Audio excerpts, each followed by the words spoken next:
More information. Rainier Avenue Radio.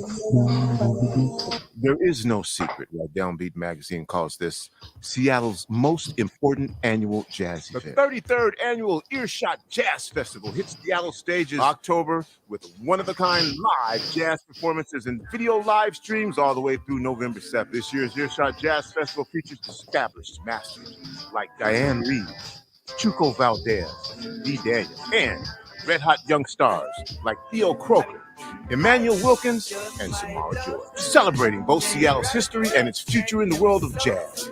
Earshot teams up with community partners like Langston, the Royal Room, and Rainier Avenue Radio to showcase Seattle's own resident artists. Tickets and more information are available online at earshot.org. That's earshot.org. Once again, Seattle's most important annual jazz event. I agree. Earshot Jazz Festival, hitting stages early October all the way through November 7th.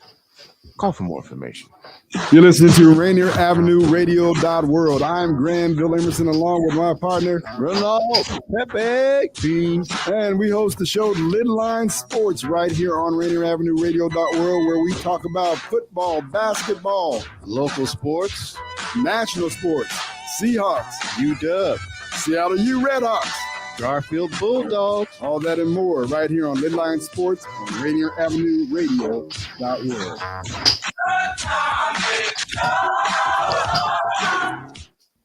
What's on your heart? Are you exhausted at the lack of progress for people of color in business, politics, and life? This is Cindy Bright, the host of Heartbeat Radio. Each week, we explore this heart condition of the country that is affecting you and me. We have real conversations about what's necessary for change. It's time to change this dialogue. Will you join this Heartbeat weekly, Wednesdays at 7 p.m.? Rainier Avenue Radio. What is Delta variant? It's a faster, more efficient version of the original virus that causes COVID-19. It's the same virus, it's just better at infecting people. Delta is far more contagious than its predecessors. It's spreading twice as quickly as the original strain, and people who are infected with it carry around much more virus. Getting vaccinated is the best defense we have against COVID-19, including against the Delta variant. Now check this out. The vaccine is free, safe, and effective. Time to protect yourself is now. Learn more at kingcounty.gov/vaccine. Would you like to see when your favorite Rainier Avenue Radio show comes on? Check out our show schedule, updated weekly at rainieravenue.radio.world.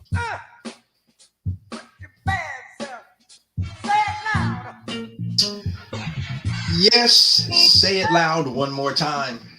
I am black and I am proud. Welcome to Monday Night Sports.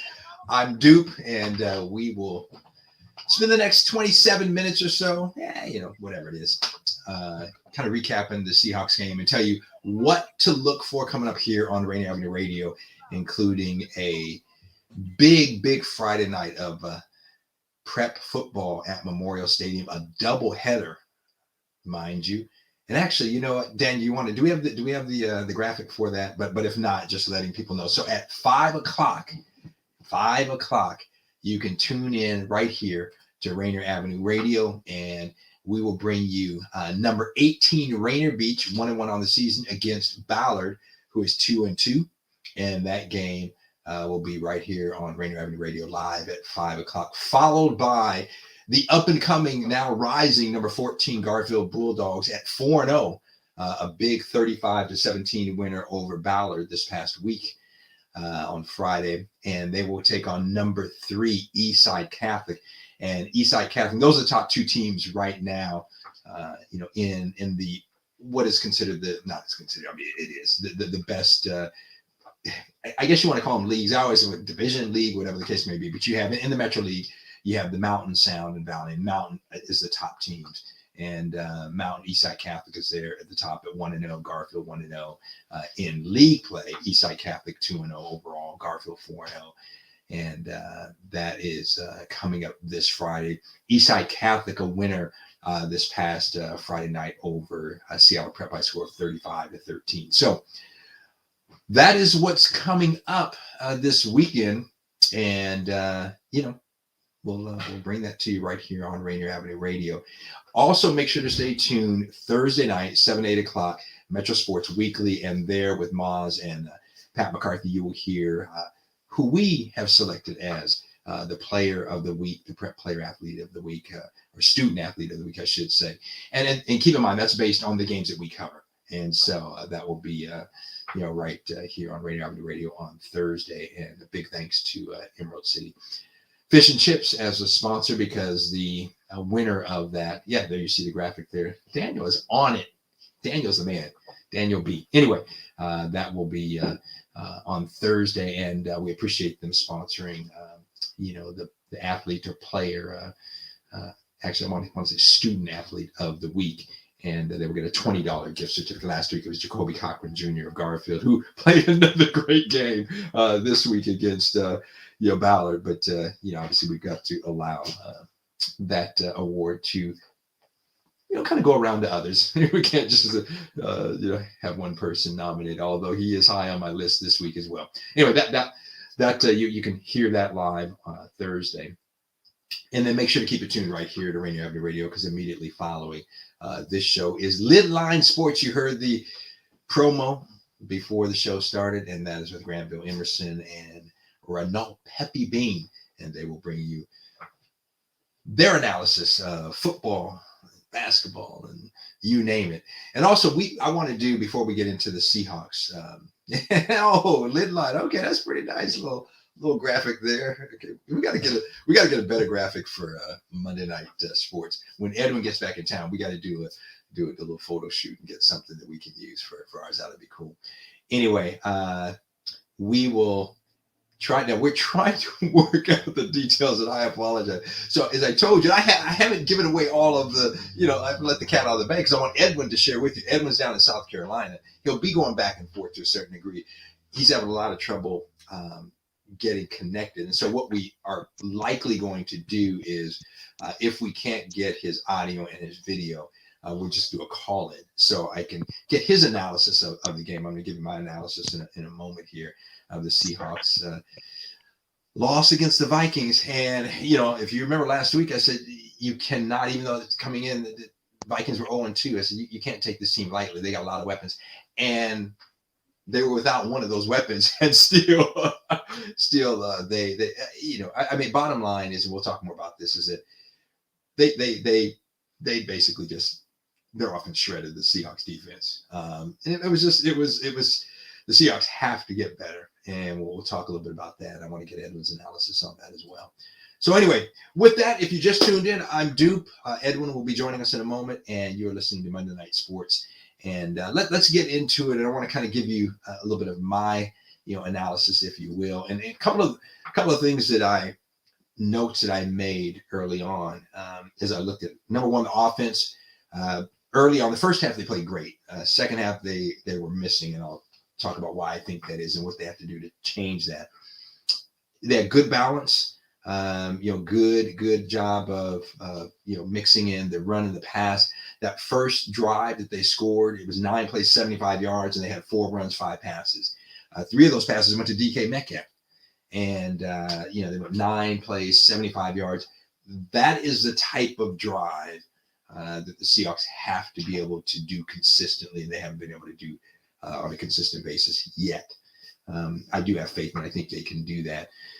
A couple other things I think that were telltale signs in this game and has been in the 2 losses for the Seahawks. Number one, penalties. They cut them down significantly from last week. However, there were some penalties called at key moments where those are times you cannot make mistakes. And you're at the professional level. You're getting paid to do this. Keep your butt on side. Don't jump off sides. Don't make a bonehead play. And so those are things that have to be cleaned up. And regardless, you can say, well, tight call, the ref is bad call. Well, you know what? You put yourself in a position where the referee had to make a call. Don't put yourself in that kind of position, whatever the case may be. Time of possession continues to be an issue. And let me go to it, just give you, a sense of that, because when you talk about being able to control the game, you've got to control the ball. The Vikings had the ball 35 minutes, almost 36 minutes, 35 minutes, 53 seconds. Seahawks 24 minutes, 7 seconds. So that's 11, almost 12 minutes more the Vikings had the ball. Another thing, the Vikings, I believe, was about 9 and 14 on third down efficiency. And I think that's about 64%. I did the numbers earlier. Seahawks 3 of 8. And you can't win ball games when you are converting 30 some odd % of your third down plays. I mean, you just can't do it. You have, there's situations you got to get it done. And the Seahawks have too many weapons. You add a guy like a Gerald Everett. Will Dissly got the ball, and Will Dissly has been one of my favorites. I was vaguely familiar with him, when he was with the Huskies, but he came out and just, I think he's a phenomenal weapon. And, both of those guys, are big. They can catch the ball. They can run after they catch the ball. And then you have on the outside, you got Tyler Lockett and DK Metcalf, and those guys can just flat out fly. And so, start running some things where you're clearing out. You run some type of pick pattern. I mean, you look at some of the things that the Vikings did, and I'm not sure what's going on with the Seahawks scheme. And, I think some of it blown coverages and what have you, but guys were wide open. They were finding those pockets in the zone, and they were just settling down in there, and they were wide open. And when the Vikings had to make plays, they did. When the Seahawks had to make plays, they didn't. Bottom line, And again, the defense gave up yesterday 453 yards. You can't win a game if you're giving up that much yardage. I mean, I don't care what the situation is. It's just you're not going to be successful. I want to go to Kirk Cousins' stats. He was 30 of 38, 323 yards, 3 touchdowns, no picks. I mean, that pretty much sums it up. And then on the ground, you have your backup running back in Alexander Madison, 26 carries for 112 yards, 4.3 a carry. And here's an interesting stat. And the Seahawks are kind of a big play offense, if you will. You got to be obviously more consistent. You can't just run on the big plays. And when the big plays are far and few between, obviously you're not going to win. But the Seahawks averaged 7.5 yards per play to the Vikings 6.2. Again, you can't win when you're allowing 6 yards per play. And again, you go back to third down conversion. The Vikings were 9 of 14 converting their third down. So, it just, it's tough. And looking through, my notes, I mean, I watch the games, I kind of make notes.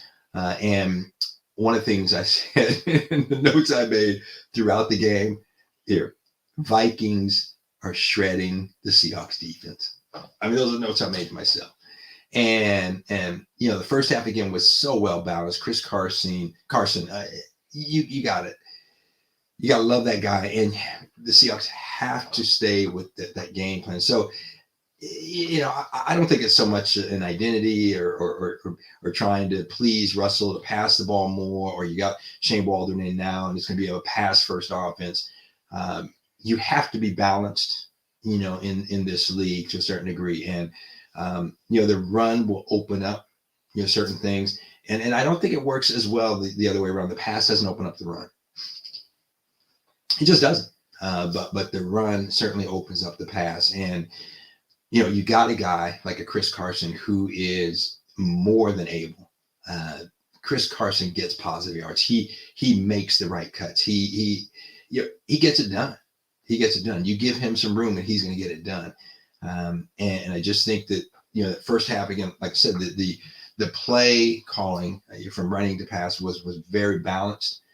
And then what happens is the Seahawks get behind, and then they tend to they're passing the ball more on first or second down, and passing the ball a higher percentage of the time. Stick with the game plan, but again, what happens is when your defense can't stop the opponent and they're on the field, and I heard this, I got to look it up. I'll look it up as we're talking, but the second half in particular, I want to look at the difference of time possession during the second half. And I can't remember the split, but it was staggering during the secondary. If I could type here, we'd be in good shape. But I just think that that really says it all. And let's see, time of possession. I don't know if I'm going to be able to.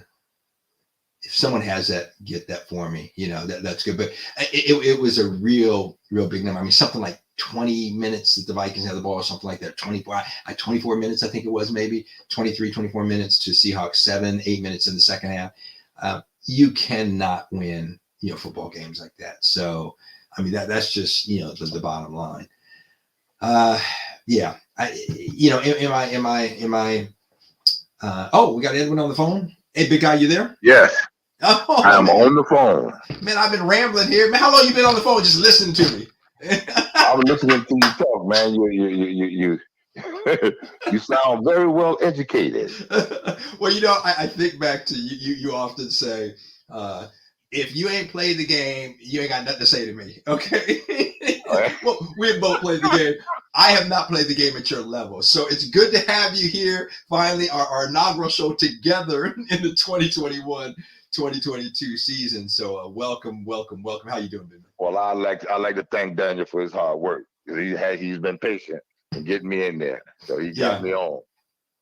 We'll make it work. We'll make it work. So this will be for the time being until we get all the technical difficulties, get you situated with what you need in South Carolina. So I'm going to sidetrack for just a second. I want to get your take on the game and what you saw. What are some of the challenges? But before, would you share? I've been telling our listeners the past couple of weeks. Edwin's in South Carolina. I'm not going to share everything, but he's there. He got a coaching job.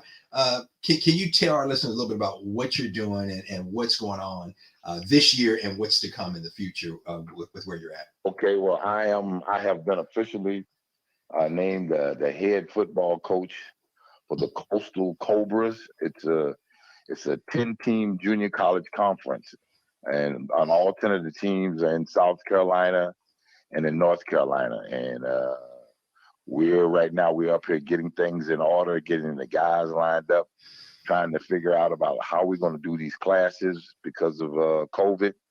Yeah. And everything is going pretty smooth. We're working some guys out. I'm recruiting guys from my hometown of Savannah and the surrounding areas of here in South Carolina.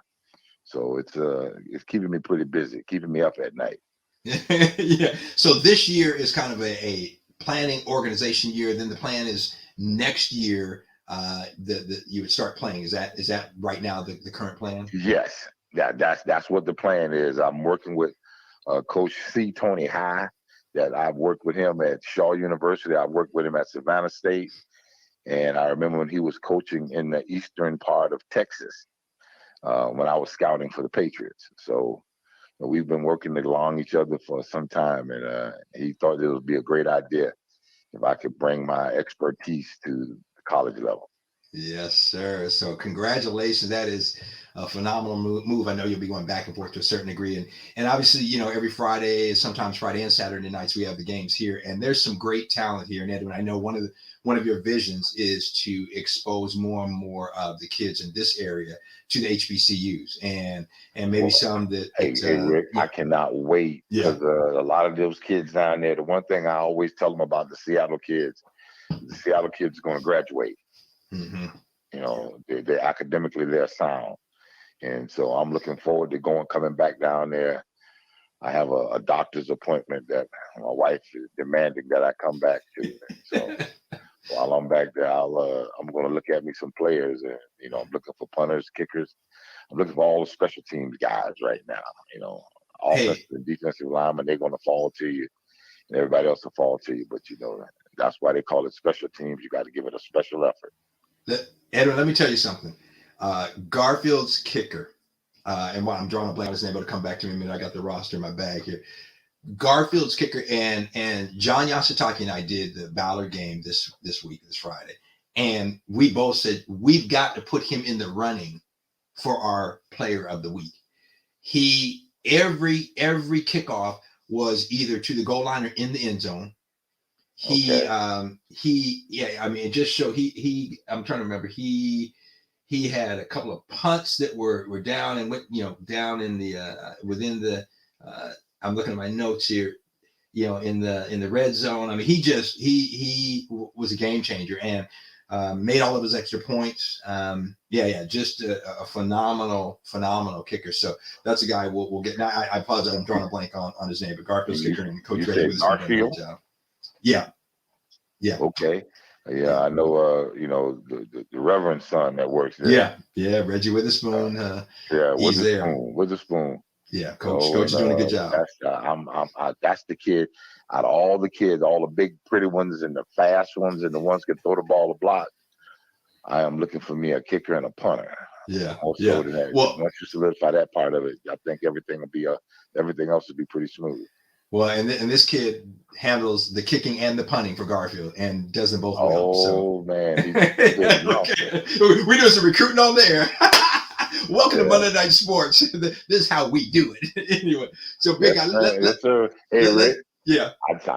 I'm letting him know he is being looked after. Really, we gonna make sure. Yeah. When he come up here, he's automatically got the job because we right. No doubt, that will be a game changer. Again, you're listening to Monday Night Sports. I'm Dupe. That's the voice of Edwin Bailey. You see his wonderful portrait there on the screen. They got a nice picture of you, man. You in a blazer, white shirt, and have a very stately. Oh my goodness! Oh. But Edwin, I should have called and told my wife to be looking.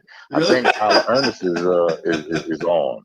Hey, Tyler. Got to talk to him. Yeah, Tyler Ernest. We appreciate it because he sent a note in during the game and a nice note. Hey, I love you, Rick, and what have you. I'm like, okay, yeah, my man. So I said, our brother from another mother. That's my guy, Rick. Yeah. So Edwin, now we got about what do we got, about 7-8 minutes left.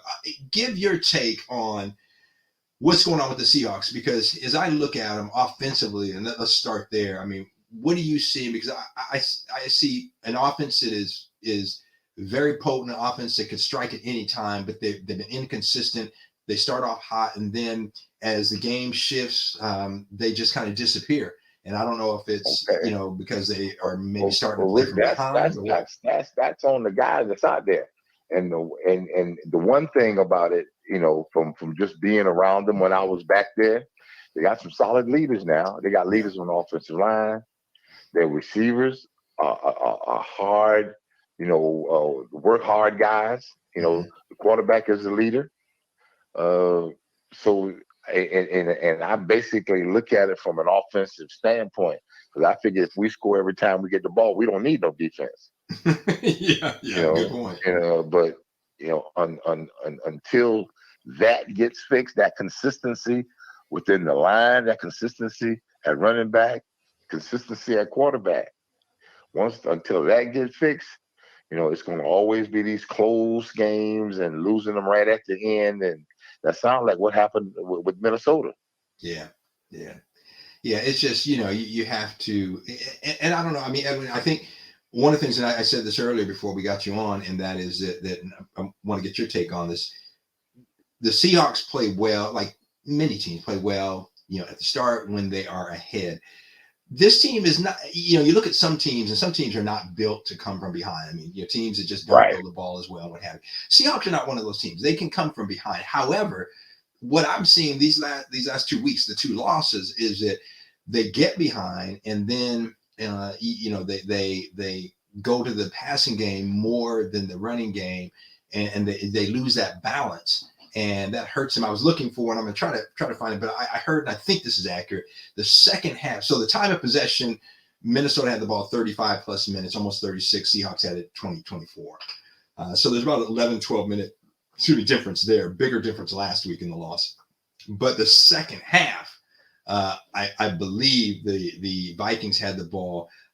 It was somewhere over 60% of that. I can't find the numbers. I was looking online here real quick.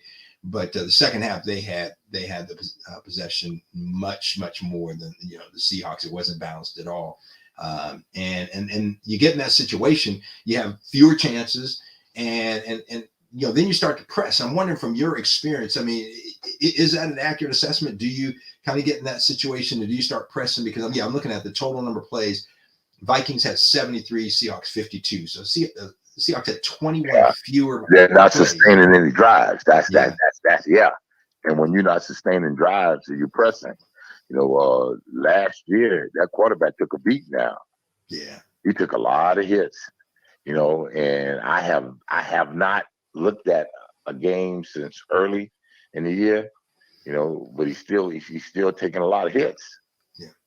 Yeah. So again, that's where that veteran leadership is going to come from up front, and it's hard. I was looking at something on the phone. They were showing the Derek Thomas game against Kansas City when he got them 6 or 7 sacks. How many of sacks he got against us? Right. And they was giving me a hard time about it, but I told him, I said, wait and watch the very last play of this game. Mm-hmm. And we won, So if you can have those little rough things, but you got to win at the end. Yeah. That's a good point, Edwin. So I don't know what to say. Yeah, but no, you make a good point. If you just tuned in, you're listening to Dupe and Edwin. This is Monday Night Sports, but you make a really good point. Is that you're going to give up some. I mean, that's just the nature of sports. And I don't know if we have time. You know what? I want to. Hey Daniel, go. Let's play the Gerald Everett cut. Don't worry about the Russell Wilson cut, but Gerald Everett, the new tight end from the Rams. And if it's only a couple of minutes, and then we can, on the other side, we'll have a minute or two left. But I think he makes some good points. Let's go ahead and play that interview with him. I think we have it. Daniel, do we have that or no? Well, maybe we don't. But so what? Basically, what I wanted to get, he basically talked about, you have your ups and downs. These things happen, but at the end, you got to get the job done, and everyone right now talking like they have the confidence that they get it done. You think about how this defense started out last year, and they were getting torched. They were just getting shredded every week. Yesterday was reminiscent of that. Kirk Cousins went 30 for 38, 300 plus yards, 3 touchdowns. Sacked a couple of times. Russell was sacked a couple of times. But with that said, Edwin, can you talk about in the last couple of minutes we have, what does it take to be able to, I guess you got to have a short memory. Okay, you get beat. Derek Thomas gets a sack. Okay, sorry, Dave. You go up and you don't let it happen again. I mean, what is the mentality you have to have that at the end of the day, there's going to be some of those plays, ups and downs, but we got to get it done. We got to get the W. Well, Rick, like they always say, and I heard it, when I was in high school and right before I went to college, you got to have a short memory, man. And then what those type of games it builds confidence, and what you got to do is you got to hunker down. Yeah, you got to hunker down. You got to be ready to play. And those are the games that you're remembered for, because the game I looked at with Kansas City is all one a game that we can't forget. I said, oh, okay, yeah. I told him I tried it. Every time I see it, I try to forget it. Yeah. All but the last play is because that was the winner. But this is when your veteran leadership. This is when the veterans step to the forefront. You might need to come a little early and stay a little late. Take a couple of more extra reps out on the field. And it's because it gets old after a while. Yeah, no doubt. It gets old and the guys get beat up. Patience gets short. The Seahawks are accustomed to going deep into the playoffs. That's not. Yeah. If that's going to be the case, that's not happening this year. Yeah. Well, they've got to figure out. I mean, it's just too early to panic. But if you don't take care of this stuff now, it's going to come back to bite you before you know it. You're 1-2 now. Before you know it, you'll be 1-4, 1-5. I mean, you got San Francisco, then the Rams. And San Francisco. And I would say to people, don't take the 49ers too lightly. They're 2-1. Got their first loss yesterday to Green Bay, a good team, and it was on the last second field goal. And Garoppolo yesterday threw for 257 yards, a couple of touchdowns. This is a team that you don't want to take lightly either.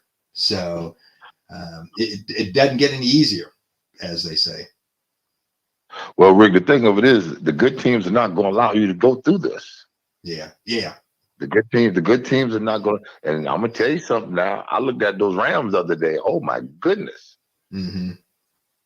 Oh, my goodness. Yeah. You know, that defensive tackle, man. Oh, yeah. Aaron Donald, yeah. Well, then they got Matthew Stafford back there. I couldn't even sleep, man. I couldn't even sleep, Rick. I woke up, man. He had me sweating. You ain't even playing no more, huh? And I didn't get I can imagine what those guys was going through on the field. That young man got the best two-way leverage goal that I've seen in a long time. Yeah. And we're out of time. So just a couple of reminders for our listeners. Lidline is up next. Join me and Edwin next Monday again. No, take that back. We're in 2 weeks we will be back with you, and we will give you analysis on the Ram game. This is a Thursday night game, so stay tuned for that. As I said, coming up next is Lidline, and keep it tuned here this week as well. Great doubleheader, as I mentioned earlier. You don't want to miss that right here on Rainier Avenue Radio, and that's going to be a couple of games this Friday that you definitely want to see and listen to right here on Rainier Avenue Radio. The second game is going to be a big game, and that is Garfield and Eastside Catholic. So that's going to do it for us. Thanks to Daniel B. Thanks to Edwin for joining us all the way from South Carolina. And stay tuned for Granville Emerson, Peppy Bean, Lidline. That's next right here on Rainier Avenue Radio. Until next time, I'm Rick DuPree. Peace and God bless. Hey, Rick, I'll do a better job next week. Hosting start time. And when I'm not busy tearing the roof off the suckers,